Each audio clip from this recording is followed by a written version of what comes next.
কবিতা থেকে মিল শব্দ খুঁজে বের করি। ওই কই, রই কই, থাকো নাকো, তল জল, ফল বল, রবে হবে জোপে জাড়ে।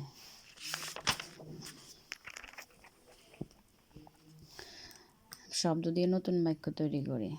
জোনাই, রাতের অন্ধকারে জোনাইয়ের আলো দেখতে ভালো লাগে। নেবু, মা নেবু দিয়ে আচার তৈরি করেছেন। বইচাপা ফুলে মাঠ ভরে গেছে। রনি, ফুল গাছগুলো মারাস নে।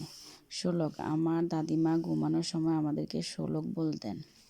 মিল শব্দ লিখি, যেমন পাতা, আতা, খাতা, ছাতা, মাতা, জাতা, হাতা।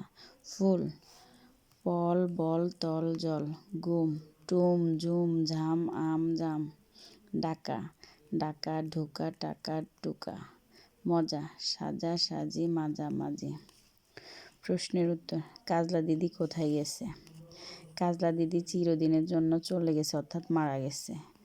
কখন কাজলা দিদির কথা বেশি মনে পড়ে?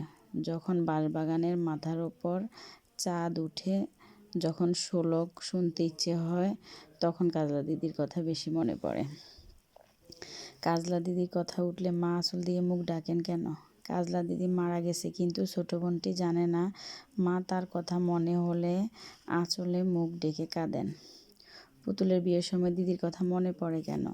দিদি তার পুতুলকে সাজিয়ে দিত, পুতুলের বিয়েতে তাকে সাহায্য করত, তাই পুতুলের বিয়ের সময় দিদিকে মনে পড়ে।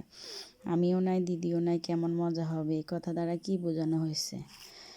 ছোট বোনটির ধারণা দিদি কোথাও লুকিয়ে আছে, মা যেন তাকে বলে না, তাই সে উক্তিটি বলেছে। মা জেনেও যে তাকে বলে না, তাই সেই উক্তিটি বলেছে।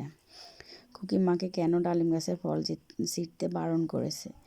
ডালিম গাছে বুলবুলি পাখিটি দিদির প্রিয় ছিল। বুলবুলি পাখিটি যেন উড়ে না যায়, তাই সে মাকে ফল ছিঁড়তে বারণ করেছে।